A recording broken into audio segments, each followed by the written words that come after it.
que conocemos todos. Muchas gracias. Bueno, y es un desafío no fácil el de tratar de resumir esta reforma en media hora, porque como poco habíamos adelantado, se trata de un paquete, un proyecto de ley ómnibus realmente muy importante, donde la mayoría de los impuestos se modifican. Además de modificarse, es en forma muy profunda. Como si esto fuera poco, hay dos normas, independientemente de los impuestos nacionales, que también se modifican, como es la ley de procedimiento fiscal, o sea, toda la relación que tiene el fisco con el contribuyente, más la ley penal tributaria. Y si esto fuera poco, también vamos a ver que hay modificaciones importantes en materia de los impuestos locales. Y obviamente estamos en un momento de un gran cambio en el país en materia de reformas, porque a esto tendríamos que unirle la reforma laboral, tendríamos que unirle la reforma previsional y tendríamos que unirle la reforma del mercado de capitales, que ya tiene aprobación del diputado, más la reciente reforma de la ley de responsabilidad penal empresaria, que ya hoy es ley. Con lo cual vemos que el espectro en este momento es muy importante. Nosotros de todo esto nos vamos a dedicar a ver los grandes temas que desde nuestro punto de vista tenemos que analizar respecto de la reforma. Y me pareció interesante empezar por un punto que no es la reforma justamente, y que es el tema de lo que hoy se llama consenso fiscal o acuerdo con los gobernadores, porque de este acuerdo vamos a ver que hay toda una serie de cosas que están vinculadas en definitiva a los impuestos nacionales. Y en este acuerdo también se encuentra hoy en el Congreso, en discusión. Vamos a ver que hay compromisos comunes, o sea, compromisos que ha asumido el Estado Nacional con los fiscos locales, como es, por ejemplo, la ley de la responsabilidad fiscal, el artículo 104 de ganancias por el tema de las distribuciones de valores, el proyecto de revalúo impositivo, que en realidad entró como un proyecto independiente del de reforma, y respecto del cual aparecen normas muy positivas, porque es el revalúo impositivo, el revalúo contable y el ajuste por inflación. Todo esto contenido en este proyecto. Lo importante de este tema es que los gobernadores se comprometieron a aprobar el paquete de revalúo, este último revalúo impositivo, antes del 31 de diciembre del 2017. O sea, pasado mañana, ¿no? Bueno, a esto tenemos que sumarle el impuesto al cheque, también con el acuerdo que han hecho las distintas partes, la reforma previsional y la ley de coparticipación federal de impuestos. Indudablemente, aquí es muy ambicioso todo este tipo de compromisos.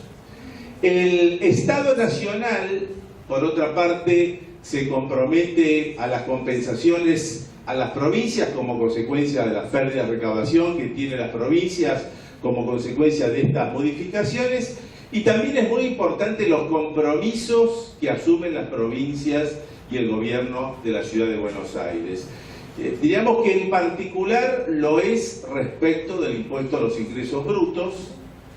No hay un compromiso como de alguna manera buena parte de la doctrina venía pidiendo, que era la sustitución del impuesto por su carácter distorsivo y la forma de cómo atenta con la competitividad, pero sí hay una suerte de plan B, y en ese plan B aparecen una serie de compromisos que han tomado las provincias, como es por ejemplo la eliminación del impuesto a los ingresos brutos en extraña jurisdicción, que está tomando un poco el criterio que la Corte ha tomado recientemente en el caso Bayer y otros, la desgravación del impuesto a los ingresos brutos respecto de la exportación de bienes y servicios. Este compromiso lo asumen las provincias, hacerlo de forma inmediata. En materia de alícuotas se ha establecido un compromiso, ese compromiso aparece en un anexo a este acuerdo y ahí aparecen por actividades las alícuotas máximas que deben tener por año, en forma gradual, que deben tener por año justamente las provincias. Y vemos el último año de todos, vamos a ver que el impuesto sigue vigente, con otra alícuota, pero que sigue vigente, o sea, que no está previsto la sustitución. Y un aspecto muy importante que hace a la cuestión que estamos analizando es la problemática de los regímenes de retención y percepción del impuesto a los ingresos brutos, donde acá tenemos dos aspectos. Uno es el compromiso a la adecuación que existe respecto de todas las provincias, y el otro es a la devolución de los saldos a favor, que en muchos casos generan varias cajas mensuales para las provincias. Bueno, esto es un poco el glosario de compromisos. Uno de los temas donde las provincias van a intentar recuperar recaudación por la pérdida de recaudación que van a tener el impuesto a los ingresos brutos es por el impuesto inmobiliario. Y acá entonces aparece, por un lado, un incremento de la recaudación. Para incrementar la recaudación hay que superar un problema, que es el tema de las valuaciones. Para superar el tema de las valuaciones aparece el compromiso de la Nación de crear un organismo federal que se va a ocupar justamente de este tema, y con esas valuaciones readaptadas entonces el tope del impuesto estaría entre el 0,5 y el 2%. El impuesto de sellos también con una eliminación gradual, está previsto que desaparezca en el año 22. Los tributos a la nómina salarial, que hay varias provincias que tienen este impuesto, también el compromiso a la derogación, más los compromisos que las provincias toman para por los municipios, tanto en lo que hace a la reducción del gasto público de los municipios como a las tasas que están cobrando las provincias en violación a la doctrina de la Corte respecto de lo que debe ser una tasa, o sea, la efectiva prestación más el precio razonable. Esto es un glosario realmente espectacular. Para que esto aparezca, para que esto sea verdadero, más allá del compromiso que las provincias ya han tomado, se requiere, por supuesto, que esto ingrese a las legislaturas y que las legislaturas a su vez aprueben junto con el gobierno nacional. Me parece que esto es una clave para la reforma, porque acá se ha pensado en términos políticos, se ha pensado que haciendo un acuerdo de esta forma, a su vez indirectamente se va a lograr el acuerdo en el Congreso. Y en esta razón está basada la pretensión del gobierno, que es poder aprobar este paquete antes del fin de año, justamente con esta idea, ¿no? Quizás hoy los problemas que estamos vislumbrando de discusión en el Congreso están más referidos a la parte laboral, más referidos a la parte previsional y a la parte estrictamente impositiva, donde en realidad todavía no hay grandes posiciones en contra, quizás porque tampoco se conozca demasiado cuál es la letra chica de que tiene esta reforma, que es muy importante en lo que hace a su normativa. Bueno, vamos a pasar ahora a ver, obviamente de forma muy resumida, el impuesto que más modificaciones tiene dentro de toda la reforma, que es el impuesto a las ganancias. Aquí hemos tenido una pretensión de reducir en esta página todas las modificaciones de ganancias. Esto es muy pretencioso, por supuesto, porque las modificaciones son importantísimas en el impuesto a las ganancias. Hay una pregunta que se hace a diario. ¿Este proyecto logra la simplificación del sistema tributario? Una cosa muy interesante de ver cuando uno analiza las distintas modificaciones que han transitado los países de América Latina, que desde el año 2005 hasta ahora han sido muchísimos, hubo objetivos comunes en todos los países. Por ejemplo, el objetivo de aumentar la progresividad de los sistemas tributarios, esto en consonancia con lo que son los países OCDE. Obviamente nuestra región está con un porcentaje de participación de la progresividad muy distinto a los países de OCDE, por eso que hay una propensión a mejorar la progresividad. Por otra parte, a superar los problemas de los impuestos distorsivos, esto existe en toda América Latina. Por otra parte, el tema de la equidad, superar problemas de equidad de los sistemas tributarios, y en general lo que hemos visto también que como objetivo perseguido estaba la simplificación de los sistemas tributarios. Hasta donde hemos visto, los objetivos anteriores se lograron más o menos, pero el último prácticamente no se ha podido lograr, y bueno, estamos ante una materia muy difícil para poder simplificarla, y yo diría mucho más si lo que buscamos es ganar en equidad, porque si buscamos ganar en equidad, el sistema necesariamente se hace más complejo. Esto es lo que vemos que ha pasado en nuestro país.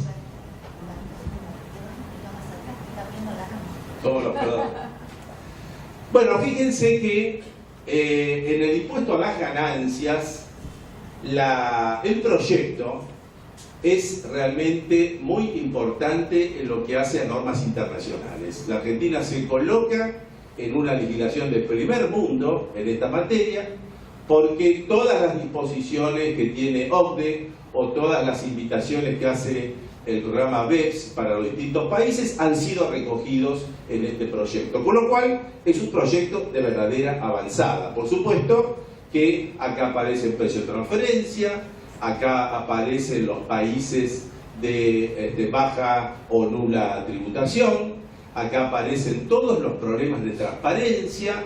Bueno, en todo esto hay modificaciones importantísimas, complejas, todas muy complejas, pero desde el punto de vista técnico es un proyecto realmente de avanzada, como pocas veces se ha visto en nuestra legislación.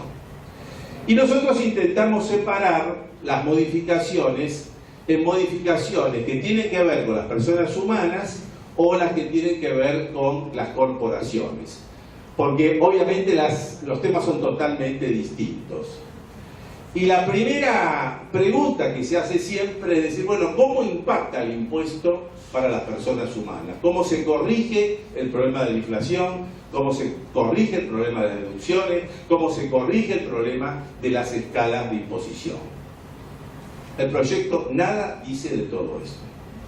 Con lo cual, se van a seguir aplicando las normas que hoy tenemos, y para el año que viene, a partir de enero, se van a actualizar las deducciones, la escala progresiva, con los mecanismos que ya están previstos, que todos conocemos, con lo cual, a partir del año que viene, tendremos una corrección, un ajuste, que debe estar cerca del 20% en esa materia. Pero nada más, salvo la deducción de autónomos, un tema muy requerido por las profesiones. Bueno, acá ha habido un avance que quizás no satisface totalmente, pero sí un avance respecto a la deducción de los autónomos para intentar reducir la asimetría que hoy tiene nuestra ley respecto de los trabajadores en relación de dependencia.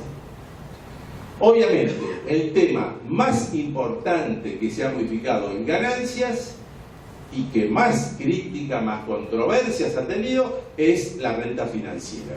Este es el tema realmente más importante de toda la modificación, y el hecho de haberse tomado la decisión de gravar la renta financiera, esto hace que haya muchísimos artículos que se hayan tenido que modificar dado la complejidad que tiene este tema. Hoy nosotros tenemos que decir que la renta financiera que está en cuestión debe andar cerca del 6% del total. Porque si nosotros consideramos la renta financiera que obtienen las sociedades, ya están grabados. Si nosotros consideramos la renta financiera que tienen los beneficiarios del exterior, están exentos y siguen exentos. Con lo cual, de lo que estamos hablando es de la renta financiera de las personas humanas residentes en el país. Esto no llega al 6% del total. O sea, que acá vemos que el objetivo ha sido un objetivo más de equidad, yo diría más político, que de impacto verdadero en materia de recaudación. Y para esto, la Argentina toma una definición que es el impuesto celular. O sea, acá van a aparecer dos canastas, la canasta de la determinación tributaria general, que todos conocemos, Y para este tipo de actividades, que es la renta financiera, el impuesto celular, que implica gravar por separado lo que es la renta financiera. Gravar por separado va a tener una complejidad administrativa importante, porque los quebrantos que se van originando en la renta financiera se van a compensar, pero entre cada grupo de renta financiera, que son 6 o 7, aparecen los quebrantos específicos de renta financiera en todos sus grupos, con lo cual yo me imagino lo que va a hacer para el funcionario de la AFIP, que va a tener que diseñar el aplicativo para la declaración jurada del próximo año. Realmente tarea nada fácil va a ser, porque el sistema aquí sí se ha complicado notoriamente. Y entonces, al ser un impuesto celular, tiene una forma de imposición absolutamente específica. Y aquí entonces la ley distingue entre dos rentas financieras en general. Aquellos que tienen una renta fija, que no tienen cláusula de ajuste, ejemplo el plazo fijo, que va a pasar a estar grabado ahora para las personas humanas, donde el impuesto se va a gravar con el 5% de la renta. Ahora, el 5% va a gravar inflación también, porque esa renta en buena parte es inflación y en una partecita mucho más chica es renta pura. Entonces, la ley buscó acá sí simplificar el esquema, para no llegar a determinar lo que es la renta pura, porque esto sería mucho más complejo. Dicen, tomamos el total pero bajamos la alícuota, y entonces se graba todo pero al 5%. En cambio, cuando estamos ante las otras colocaciones, por ejemplo moneda extranjera, y en moneda extranjera que tenga cláusulas de ajuste, la alícuota es más grande, es el 15%, o sea, 3 veces más. ¿Pero por qué razón? Porque acá se graba la renta pura y por lo tanto no se graban ni las diferencias de cambio ni las actualizaciones. Este es el mecanismo que ha tomado en este impuesto celular el proyecto de las modificaciones. Uno de los temas centrales en renta financiera son los bonos públicos. Y acá habría que tomar la decisión, ¿qué se hace con los bonos públicos? ¿Qué se hace? Porque hay un montón de contribuyentes que tienen bonos públicos y que en el momento que lo suscribieron porque había una norma de suscripción que decía que estaban exentos del impuesto a las ganancias. Y esa persona en base a eso lo compró y lo tiene en este momento guardado. Y esa promesa que iban a estar exentos del impuesto a las ganancias se desvanece con esta ley. Porque esos bonos, tanto sea la venta, la compraventa de los bonos como la renta de los bonos, quedan sujetos ahora al impuesto. Yo creo que acá es probable que estemos o que vamos a entrar en alguna discusión judicial respecto de la validez constitucional justamente de esta modificación. Eso sí, la ley buscó un esquema para, de alguna manera, contemplar la equidad de aquellas personas que ya tenían bonos. Y entonces, ¿qué hace? Que la evaluación de los bonos se va a hacer al valor en que comienza a regir la ley y no al valor de adquisición, y con esto se busca superar el problema inflacionario en todo ese transcurso. Lo demás está en discusión.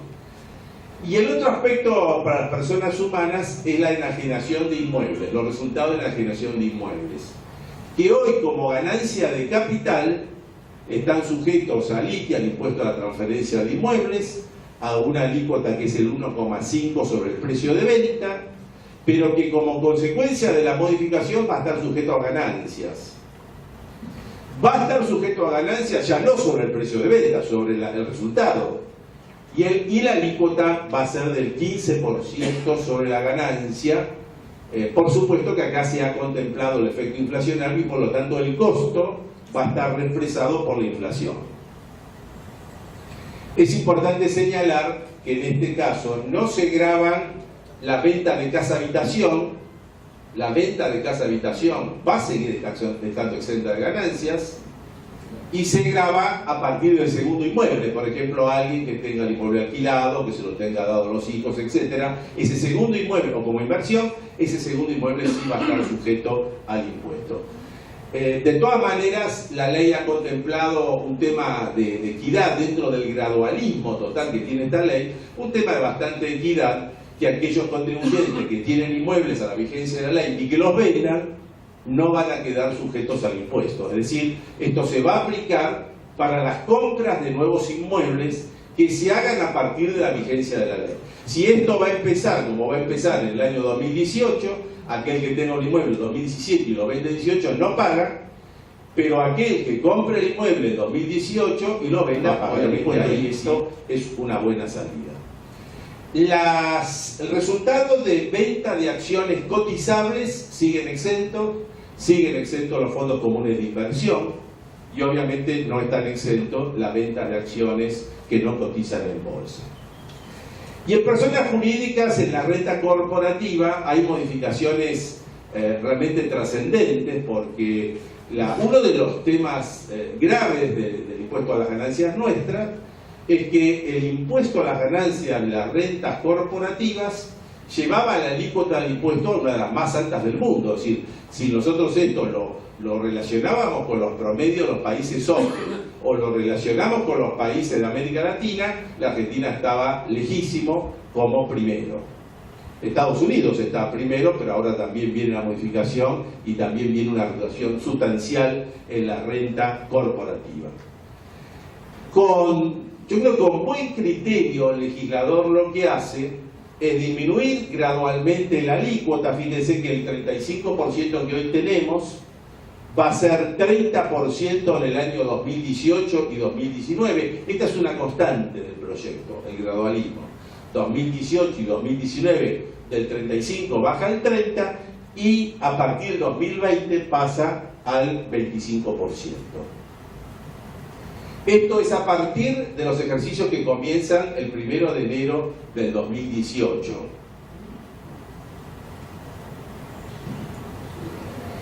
Claro, todo esto funciona en la medida que se cumpla lo que el legislador ha previsto, o sea que no se distribuyan utilidades o dividendos. Porque el sentido de esta norma es favorecer a aquellos que capitalizan y que reinvierten en sus empresas. En cambio, aquel que distribuye, si bien va a tener esta reducción en la renta corporativa, se le va a aplicar un impuesto al accionista. Y al aplicarse el impuesto al accionista, entonces se ha hecho una fórmula matemática, de manera que la alícuota que se va a aplicar sumado al 25% hace que va a seguir pagando el 35% en la medida que distribuyan las utilidades. Es decir, esto funciona exclusivamente para aquel que no distribuya, que capitalice. Por supuesto que la ley ha generado mecanismos anti-elusión, y el mecanismo anti-elusión son nuevas presunciones de puesta a disposición de dividendos o de retiros de utilidades. Como la percepción impositiva está dado por la puesta a disposición de los dividendos, acá avanza mucho más el legislador, genera nuevas presunciones y entonces, por ejemplo, dice en el caso que un socio haga un retiro, ese retiro que hace es una presunción de que eso corresponde a una utilidad y por lo tanto paga el impuesto adicional. El impuesto de igualación, que es un viejo tema, el impuesto a las ganancias, un tema donde aplicamos el impuesto de igualación cuando antes no se pagó el impuesto a las ganancias, se elimina de la ley. Esto es realmente positivo, esta modificación. Y nos queda por comentar respecto de las corporaciones el ajuste por inflación. Viejo tema el ajuste por inflación. Porque la Argentina ha sufrido en los últimos años procesos inflacionarios muy importantes, el ajuste por inflación no se aplicaba y el efecto de esto es que los contribuyentes pagaban el impuesto sobre utilidades inexistentes, espurias, nominales, pero que no eran verdaderas, con lo cual el efecto de esto era la descapitalización. La verdad de todo esto es que la no aplicación del ajuste por inflación atentó contra las pymes y el sistema se volvió absolutamente inequitativo. ¿Y esto por qué razón? Porque las grandes empresas, ¿qué es lo que hacían? Planificaban fiscalmente su situación de manera de armar su patrimonio para no tener este impacto. y se salvaban del impuesto al ajuste por inflación. Las pymes que no podían hacer esto porque no podían calificar ante los entes crediticios, terminaban pagando el impuesto a las ganancias y esto se volvía altamente inequitativo. El ajuste por inflación, en lo que nosotros conocemos como el ajuste por inflación integral, vuelve a la ley de impuesto a las ganancias. Como nosotros decimos, vuelve, pero no vuelve. Es una vuelta virtual. Porque si bien se va a aplicar el ajuste por inflación integral, que hoy está en la ley ya, pero que está suspendido, lo que va a ocurrir es que esto es así en la medida que se dé el requisito de la ley. Y el requisito de la ley es que en los 3 últimos años se tuvo que haber generado el 100% de inflación en nuestra economía. Esto son las normas NIF internacionales que se aplican en materia tributaria. Pensar en un 100% es algo así como 26% de inflación anual. El 26 acumulativo da los 100. Para que esto, si esto es así, se aplica el ajuste por inflación. La Argentina cada vez va a estar más lejos de esto, por lo tanto, el sistema se reimplanta, pero no se aplica. Y entonces, como este ajuste integral que está previsto en la ley no se va a aplicar porque no se va a dar este requisito, y ojalá que no se dé, aparece el otro esquema, el plan B que contiene la norma, que es el ajuste por inflación, pero exclusivamente para las nuevas inversiones. No para todo lo anterior, o sea, el stock de bienes no va a estar actualizado, va a seguir con este problema y el contribuyente va a poder actualizar solamente las nuevas inversiones. Bueno, obviamente hicimos un resumen muy rápido porque este tema es muchísimo más complejo, muchísimo más largo, pero queríamos ver los puntos centrales de la reforma. En el IVA la cosa es mucho más fácil. Hay, yo diría, 2 aspectos básicamente que se modifican. Y uno tiene que ver justamente con la innovación tecnológica, tiene que ver con las plataformas digitales de servicios de empresas que están prestando servicios del exterior al país y concretamente a consumidores finales. Ejemplo, el caso Netflix, Airbnb y otros. Son plataformas digitales, prestan servicios del exterior al país a consumidores finales, hoy no pagan impuesto al valor agregado. Acá hay un hecho imponible que se escapó hace años, y acá entonces la legislación lo que intenta es cubrir este aspecto, gravarlo, y para gravarlo, obviamente se encuentra con el problema que el contribuyente está en el exterior. Entonces, ¿cómo hacemos para que un impuesto o valor agregado se pague cuando el contribuyente está en el exterior? La solución, entonces, que ha dado el legislador es justamente que las tarjetas de crédito, que son las empresas de tarjetas de crédito, que son las que en definitiva va a utilizar los consumidores, nosotros, para pagar el servicio al exterior, sean agentes de percepción del impuesto. De esta manera se le va a agregar el impuesto y va a terminar percutiendo en cada uno de los usuarios como consumidores finales, y de esta manera se asegura la recaudación fiscal. Y el otro tema que estaba siempre latente en el IVA era los créditos fiscales, los saldos técnicos en el IVA. Esto, los contribuyentes que tienen altas inversiones, el sistema era absolutamente inequitativo porque los contribuyentes que hacían altas inversiones tenían un saldo técnico, el saldo técnico no lo podían aprovechar, al no aprovecharlo generaba un costo financiero y económico importante, y entonces acá nos encontramos ante 2 problemas, que es lo que obviamente tuvo que resolver el legislador. Uno es el tema del stock, nuevamente. Es decir, todos aquellos que tienen un saldo técnico desde hace mucho tiempo. Es lo más importante que impacta la recaudación. Para esto no hay solución y sigue igual. Respecto del otro, las nuevas inversiones que generan un saldo técnico, la novedad que tiene el legislador es que esto se le va a devolver al contribuyente, cosa que hasta el momento no pasaba, para lo cual el contribuyente va a tener que superar un requisito que establece el legislador, y este requisito es que tiene que demostrar que durante 6 meses ese saldo técnico sigue en su poder. Si esto lo demuestra, entonces este saldo técnico, insisto, lo que es el flujo y no el stock, le va a ser devuelto al contribuyente. Bueno, el monotributo es otro de los problemas de nuestro sistema, porque el monotributo nace en un momento en la Argentina, todos recordamos, de grave crisis económica, y donde el objetivo fundamental era superar el problema de la inclusión social, y ahí nace el monotributo. Después, bueno, pasaron muchas cosas en la Argentina, y hoy nos encontramos con un número que siempre me gusta decirlo, porque este número es lo que demuestra que algo no funciona bien en nuestro sistema impositivo. Cuando nosotros vemos cuántos contribuyentes tenemos en el monotributo, es algo así como 3.200.000 contribuyentes. Y cuando nosotros vemos cuántos contribuyentes tenemos en el IVA, o sea, el sistema general, 850.000 contribuyentes. Obviamente hay algo que no anda acá. El tiempo ha hecho que ese objetivo se cumplió, pero después las cosas no han funcionado bien.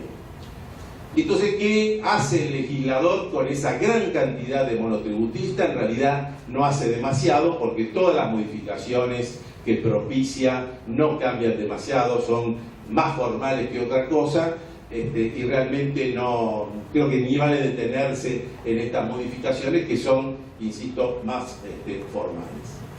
Donde sí vemos diferencias importantes es en seguridad social. Y acá vemos diferencias importantes porque acá se ha intentado atacar el problema que generan los impuestos previsionales y cómo afectan la competitividad de las empresas. Y entonces empezamos. La alícuota del impuesto previsional se fija en 19,5. Hoy tenemos en realidad dos alícuotas. Tenemos una del 17% y otra del 21%. O sea, va a quedar una sola y esta sola está más o menos en el medio de las dos, con lo cual hay contribuyentes que se van a perjudicar y otros que se van a beneficiar. Esto depende de dónde uno caiga, en qué tipo de contribuyentes. Pero hay una novedad en nuestra legislación que es, siempre hay algo que inventar todavía, ¿no? No está todo inventado. Es un mínimo no imponible para determinar el impuesto previsional. Lo imponible, y este va a operar por trabajador. Y son 12.000 pesos con el gradualismo, entonces al final 12.000 pesos. Quiere decir que si esto es una deducción, un mínimo no imponible, nosotros vamos a tomar cada sueldo, por ejemplo, 60.000 pesos de un empleado, le vamos a reducir los 12.000 pesos, quedan 48, y sobre los 48, que es el neto, vamos a terminar aplicando el 19,5, que es el impuesto previsional. Obviamente, esto implica una ventaja para los empleadores, porque con este mínimo, como sobre ese mínimo no va a pagar el impuesto previsional, va a tener una ventaja, y con esa ventaja hace de que va a pagar menos que antes, insisto, salvo respecto de las alícuotas como queda al principio. Pero esto que es una ventaja deja de serlo con la modificación que viene ahora. Ustedes saben que básicamente con porcentajes distintos en el país, pero esto que vamos a comentar ahora funciona en el interior del país, existe un mecanismo donde las contribuciones patronales se toman como pago a cuenta en el IVA. El contribuyente paga la contribución, pero hay una parte de eso que es como si fuera un crédito fiscal y se toma en el IVA. Y esto implica, a través del pago del impuesto previsional, un menor pago de IVA, y este mecanismo se deroga. Este beneficio se deroga. También con gradualismo, pero se deroga. Entonces acá vamos a ver como el segundo punto es a favor del contribuyente, pero el tercero inmediatamente en contra. Con lo cual, cada empresa tiene que hacer el cálculo de ver si está beneficiado o está perjudicado. Y esto tiene que ver dónde está radicado, porque donde está radicado en la provincia hace que los beneficios sean distintos. Y aparece otra modificación en seguridad social, pero esto ya no es para las empresas, esto es para los empleados. Los empleados tienen a su vez un techo, un límite máximo para calcular los aportes, que hoy está cerca de 80 y pico mil pesos. Bueno, ese techo desaparece, por lo cual el aporte que van a tener que hacer los empleados, al no tener límite, va a ser más grande que antes, obviamente, en la medida que supere ese techo. Esto juega exclusivamente para los empleados, pero termina siendo en contra del bolsillo, por decirlo así. Acá se mete otra cosa que es el blanqueo laboral, que me pareció interesante destacarlo, porque si bien el blanqueo laboral sale de lo tributario y se mete en el tema, viene con el paquete laboral, prácticamente todas las fuerzas políticas se han puesto de acuerdo con el blanqueo laboral, así que en este punto no hay mayor discusión, y en definitiva esto tiene que ver también con el impuesto previsional, por eso que lo estamos tocando ahora. El blanqueo laboral va a operar como cualquier blanqueo, o sea, acá las empresas van a tener la posibilidad de blanquear el personal que está en negro, o sea, no registrado, o el personal que está en blanco, pero los sueldos están registrados en forma parcial, en parte en blanco y parte en negro, hay muchos de estos, ¿no? Bueno, en ambos casos, más la fecha de incorporación real, son las cosas que puede estar regularizando la empresa. En la medida que esto sea así, la empresa tiene toda una serie de beneficios. Obviamente porque si él está haciendo esto, va a estar denunciando que hay aportes y contribuciones que no ha pagado. Entonces vienen los beneficios. Primero, la extinción de la acción penal, le perdonan todas las posibilidades de procesos penales, la baja del registro REPSAL, se le condona toda la deuda de capital, o sea, el aporte y las contribuciones que no pagaron, más los intereses de la deuda, todo se le condona 100% a las empresas. Realmente es muy interesante para las empresas esta regularización. Se los libera de multas y también se pensaron en los empleados. Los empleados que van a ser regularizados van a tener un beneficio, los empleados. Este beneficio es el reconocimiento de hasta 60 meses en los servicios a los efectos jubilatorios. O sea que acá está el beneficio para las empresas y para los empleados. Se ha previsto que el plan de blanqueo va a durar un año, a partir del momento que se aprueben las normas legales y reglamentarias, y ahí el contribuyente, si entra los primeros 6 meses, el premio es para los que entren rápido, van a tener el 100% de los beneficios, y si entra después de los 6 meses, el beneficio va a ser el 70%. También una novedad es que las deudas controvertidas también se pueden incluir en este blanqueo. Bueno, y decíamos que también teníamos modificaciones en una norma muy importante para nosotros, porque esta norma de procedimiento fiscal es la que hace justamente la que regula la relación entre fisco y contribuyente.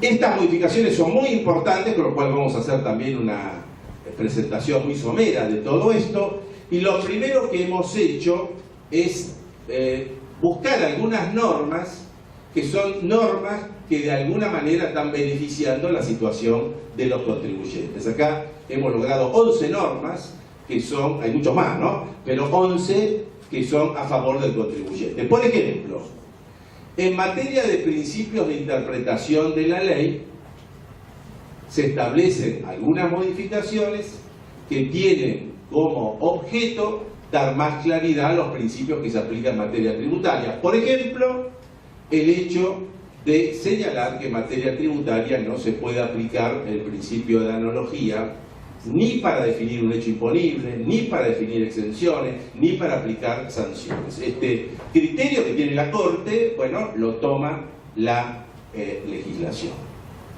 Esto es casi un comienzo de lo que nuestros amigos españoles tienen como el Estatuto del Contribuyente o la Carta de Garantías del Contribuyente, por supuesto que para nosotros en una forma muy incipiente.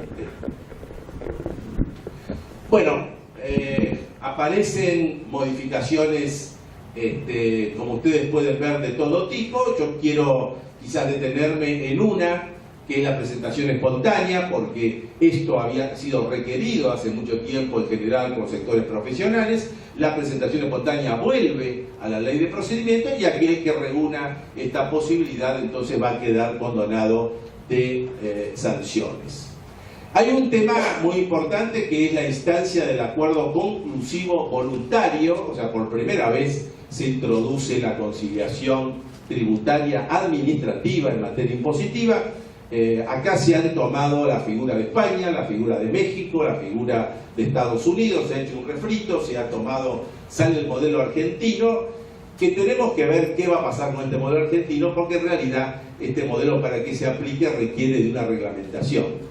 Pero lo que establece la ley, por ejemplo, es que va a haber un órgano colegiado para la conciliación, y el órgano colegiado está formado totalmente por funcionarios de la administración tributaria. Esto en distinción de otros países que tienen expertos en materia tributaria dentro de eso, que obviamente no pertenecen a la administración tributaria. Pero de todas maneras, creo que es un comienzo positivo.